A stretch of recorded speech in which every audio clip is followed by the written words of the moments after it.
Kalau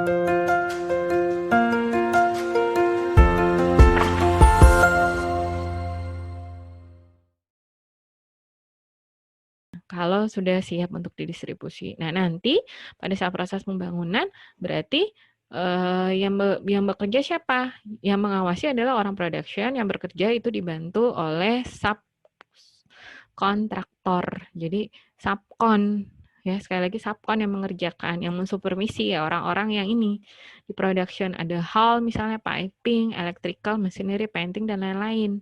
Nah, kalau memang ternyata sudah barang itu sudah jadi nih, udah siap diperiksa. Orang production periksa dulu nih, orang hal misalnya, dia periksa dulu. Nah, nanti kalau umpamanya sudah oke menurut mereka, mereka ajukan request ke QC, ya. Request for inspection atau RFI istilahnya. Request for inspection. Itemnya itu dicek QC dulu. Sudah oke nih. Kalau menurut saya sudah oke, Pak. Misalnya orang productionnya bilang kan, orang hal productionnya bilang, ini udah oke nih barang saya. Tolong dicek, Pak. Udah dimasukkan requestnya for inspection, QC cek. Kalau masih reject, silahkan diperbaiki lagi. Nah, diperbaiki lagi, ya kan? Nah, subkonnya perbaikin lagi, orang subkonnya perbaikin lagi, orang production hall-nya mensupervisi perbaikan tersebut. Udah oke, ajukan lagi request for inspection ke QC. Kalau udah, orang QC-nya bilang oke, sudah approve, sudah oke. Nah, orang QC yang ajukan request for inspection ke kelas. Contoh misalnya dia kelas apa? Kelas PKI. Nah, orang QC-nya ajukan request for inspection-nya ke kelas, ya. Kalau udah nanti baru misalnya inspect ada item yang memang perlu diinspect owner misalnya. Nah, itu di situ baru kita request for inspection by owner juga seperti itu ya. Oke.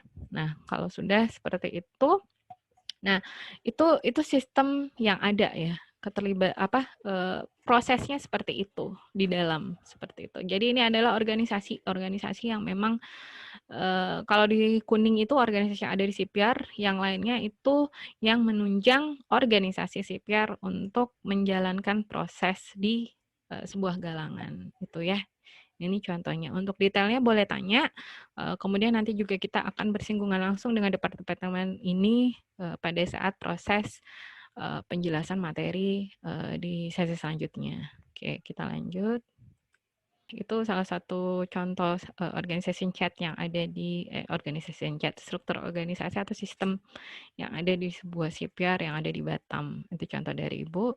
Selanjutnya, nah di sini sudah ada langsung ya saya berikan di materinya. Jadi misalnya direktur itu seperti apa, bikin apa, ya. Di sini nanti boleh dibaca lebih detailnya, ya. Operation manager itu seperti apa, yard development. Misalnya kita ambil contoh deh yard development ngapain? Oh, bagian yang bertugas melakukan pengembangan yard seperti dock dan fasilitas yard. Kemudian contoh mechanical workshop, bagian yang bertanggung jawab untuk kepentingan material. Kemudian ada site ship, merupakan bagian bertugas menyelesaikan kapal repair dari proses docking kapal sampai selesai di repair. Ini kalau ada repair ya. Komersial, bagian-bagian bertugas masalah perniagaan kapal. Jadi komersial ini kontrak, estimator, nyari klien juga ya. Ibu pernah dulu di komersial, jadi itu tantangannya wah banget.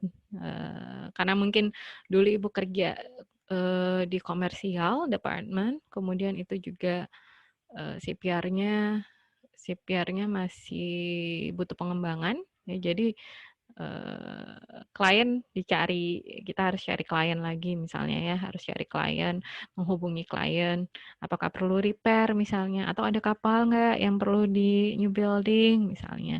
Karena kan biasanya kita memegang jadwal, contoh kapal A pernah dibangun di CPR saya. Nah, di situ kan nanti bakal ada sudah seharusnya misalnya docking untuk annual misalnya, annual survei dan lain-lain. Nah, itu kan pasti butuh proses docking. Butuh proses docking berarti butuh CPR. Nah, kita ada jadwalnya, datanya itu gitu, karena itu kan pernah jadi klien kita misalnya. Jadi nanti kita ngubungin, Bapak ini sudah waktunya proses untuk docking loh, apa udah docking apa belum? Kalau mau docking silahkan kembali di galangan kita. Tapi sekali lagi ini nggak sama di semua tempat ya. Mungkin kalau yang skala-skala besar nggak perlu seperti itu karena maksudnya sudah langganannya memang ada terus gitu kan. Ada juga yang memang kayak Ibu tadi harus nyari dulu baru bisa dapat lagi, misalnya dapat klien ya dan selanjutnya. Itu contoh. Oke. Lanjut, di sini ada QA/QC juga, ada engineering. Nah, untuk QA/QC ini ada perusahaan yang memang memisahkan antara QA department sama QC department. Ada juga yang digabung ya QA/QC-nya. Ibu pernah dulu juga bekerja di tempat yang memang QA-nya dipisah sama QC. Jadi malah di QC itu laporan-laporan misalnya ada contoh namanya Key Performance Indicator ya KPI. Key Performance Indicator itu kita harus laporkan misalnya ke QA-nya. Baru nanti ada misalnya QA memang khusus untuk yang bagian audit. Audit internal dulu, baru nanti misalnya ada audit eksternal. Jadi dia dipisahkan. Tapi ada juga yang memang digabung QA/QC-nya ya.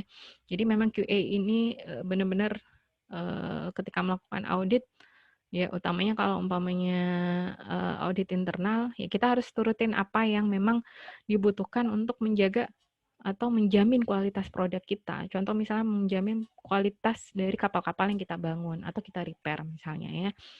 Mungkin itu. Kemudian nanti ada purchasing ya, seperti tadi Ibu bilang, kita butuh sesuatu untuk barang, nanti yang pesan itu orang purchasing. Bukan kita langsung loh ya ke supplier. Biasanya misalnya Ibu di QC, Ibu butuh barang. Nah, nggak usah jauh-jauh contoh misalnya glove dan lain-lain ya. Nah, Ibu bisa kalau itu stoknya masih ada, Ibu minta ke orang store aja langsung. Tapi misalnya kalau orang production ya butuh beli ini misalnya beli pipe orang piping ya piping production butuh ini ya dia berarti orang tersebut atau PSC-nya itu langsung ngubungin ke orang purchasing nanti yang melihat suppliernya siapa nah beli langsung atau berhubungan dengan vendor dan lain-lain itu biasanya orang purchasing sih ya. Oke kemudian kita lanjut ke CPA proses ya. Oke, untuk CPR proses kita ada shift drawing, part and section preparation itu seperti apa. Kemudian itu welding dan cutting, jadi proses welding sama cutting seperti apa. Jadi di dalam sebuah CPR, proses yang bisa terjadi itu yang ya selain yang kita tahu tadi ya, itu ada maintaining, kemudian ada production, kemudian ada repair. Nah, di situ juga ada proses-prosesnya kalau kita pecah-pecah lagi ada ini shape drawing office ya kemudian plat and section preparation jadi proses persiapan pelat profile kemudian welding cutting proses welding proses cutting ada sub assembly ya misalnya prefabrication jadi kayak ada join-join ngeblok ya kemudian atau bikin panel dan lain-lain ada launching ada outfitting ya di mana outfitting kalau umpamanya CPR-nya fasilitasnya memadai dan sudah mengembangkan proses yang namanya proses modern ya, udah bukan konvensional juga. Nah, itu biasanya outfitting-nya bisa dilakukan pada saat misalnya dia sudah bisa on unit atau on block ya, tanpa perlu menunggu launching. Ada lagi istilahnya outfitting parsial dulu sebelum launching. Nanti ketika launching baru outfitting overall keseluruhan. Corrosion control and paint system. Nah, ini contoh ya, contoh yang ada di salah CPR.